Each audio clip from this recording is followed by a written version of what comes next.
होती है उसे लेने की या उसको देने की, उसे हम कहते हैं आयोनाइजेशन एनर्जी या आयोनाइजेशन पोटेंशियल।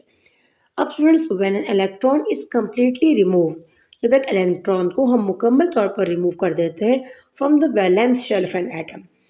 अब वैलेंस शेल कौन सा स्टूडेंट्स? तो ये सबसे जो आउटर मोस्ट शेल होता है जिसमें इलेक्ट्रॉन्स पूरे नहीं होते, उसे हम कहते हैं वैलेंस शेल। तो जब इलेक्ट्रॉन को हमने मुकम्मल तौर पर हटाना होता है वैलेंस शेल से किसी एटम के, we say that the atom has been ionised. तो हम कहते हैं कि हमने एटम क्या कर दिया स्टूडेंट्स? आयोनाइज्ड कर दिया, यानी इससे हमने एटम को रिमूव कर दिया।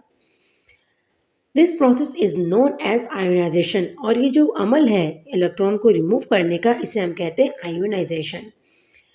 अब आप किसी कोई चीज़ अपनी जगह पर उसको आप वहाँ से हटा रहे हो तो ऑब्वियसली आप एनर्जी लगाओगे, आप तवानाई दोगे। तो इसी तरह आप एक